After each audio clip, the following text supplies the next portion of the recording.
Salam Bapak Ibu Saudara-saudari yang dikasihi Tuhan kita Yesus Kristus. Kita bertemu melalui renungan harian HKBP Resort Batam Center. Dan firman Tuhan yang menyapa kita pada hari ini tertulis dalam kitab Daniel pasal yang keempat ayat 34 demikian. Tapi setelah lewat waktu yang ditentukan, aku Nebukadnezar menengadah ke langit dan akal budiku kembali lagi kepadaku. Lalu aku memuji yang maha tinggi dan membesarkan dan memuliakan yang hidup kekal itu, karena kekuasaannya ialah kekuasaannya kekal dan kerajaannya turun temurun. Demikian firman Tuhan. Saudara-saudari yang dikasihi Tuhan, Nebukadnezar adalah salah satu raja yang sangat terkenal dalam kerajaan Babel atau Babilonia. Dia memiliki kekuasaan yang sangat luas, bahkan menguasai hampir seluruh penjuru dunia pada masa itu. Begitu banyak bangsa-bangsa yang takluk dan akhirnya menjadi dijajah oleh Nebukadnezar, termasuk bangsa Israel itu sendiri. Selama 70 tahun bangsa Israel dijajah oleh Babilonia. Namun perlu kita ingat kenapa bangsa Israel terjajah oleh karena kekuasaan dari Babel. Sesungguhnya itu sudah dinyatakan dalam pemberitaan firman bahwa ketika orang Israel tidak lagi tunduk kepada Allah, tidak lagi hanya Allah itu sendiri yang mereka sembah, bahkan mereka memuji Allah-Allah lain seperti Baal, maka Allah murka sehingga Allah memberi kekuatan kepada Babel untuk menjaga bangsa Israel. Namun kenyataan itu ternyata tidak dipahami oleh Nebukadnezar. Apa yang dialami oleh Nebukadnezar sesungguhnya adalah sesuatu kesombongan. Karena dia merasa kalau dia akhirnya menguasai hampir seluruh penjuru dunia pada waktu itu, menurut hematnya bahwa itu adalah karena kehebatannya, karena kekuatannya.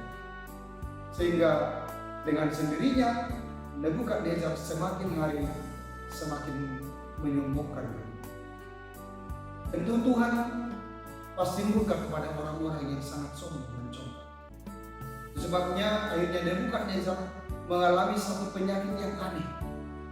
Dia menjadi gila selama 7 tahun. Bahkan penyakitnya sangat aneh dibandingkan dengan penyakit-penyakit pada masa itu, karena kegilaan dari Nebukadnezar sama seperti dia seperti hewan. Dia telanjang, lalu dia memakan rumput.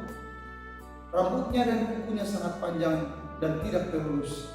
Selama 7 tahun dia bergumul dalam penderitaan sakit yang dia alami. Namun sebagaimana Allah yang sudah menyatakan kepada Daniel bahwa hukuman kepada Nebukadnezar akan dilakukan selama 7 tahun. Sesudah pada ujung dari 7 tahun itu, maka Allah mengembalikan kesadaran dan pikiran yang benar kepada Nebukadnezar. Dan yang menarik adalah Bapak Ibu Saudara-saudari, ketika Allah mengembalikan pikiran dan akal sehat dari Nebukadnezar, maka dia akhirnya bertobat. Yang dia lakukan adalah dia menengadah ke langit, dia memuji-muji Tuhan. Dan akhirnya Tuhan setia dengan janjinya. Ketika Nebukadnezar mengenal dirinya dan mau berubah dari kecongkakan, dari kesombongannya, akhirnya Allah sendiri juga yang mengembalikan kekuasaannya, bahkan lebih dari kekuasaan sebelum dia diingatkan oleh Tuhan. Saudara-saudari, apa yang mau dinyatakan melalui kebenaran firman? Allah pasti membenci orang-orang yang congkak dan sombong. Sebab sesungguhnya kalau pemazmur mengatakan kita ini seperti debu, bahkan seperti cacing, yang jika dibandingkan dengan kekuasaan Allah kita tidak memiliki apa-apa yang patut kita banggakan. Maka tidak ada ruang, tidak ada tempat bagi orang-orang yang percaya sesungguhnya untuk menyombongkan diri. Sebab saya, Anda, kita semua adalah orang yang sebenarnya yang harus dikasihani.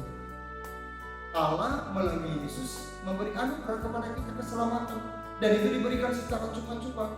Maka dengan sikap boleh katakan bahwa sesungguhnya kehidupan kita hari ini, apapun yang boleh kita banggakan, itu adalah pemberian secara cuma-cuma dari Tuhan. Maka dengan kesadaran itulah sesungguhnya tidak ada ruang, tidak ada tempat untuk kita menjadi sombong dan congkak. Tapi sesungguhnya kita akan semakin merendahkan hati kita. Sebagaimana Nebukadnezar ketika dia congkak, ketika dia sombong, Allah sendiri yang murka dan menjatuhkannya. Tetapi ketika dia berubah mengenal dirinya, lalu dia akhirnya merendahkan hatinya, maka Allah itu sendiri juga yang mengangkat dia dan mengembalikan derajatnya.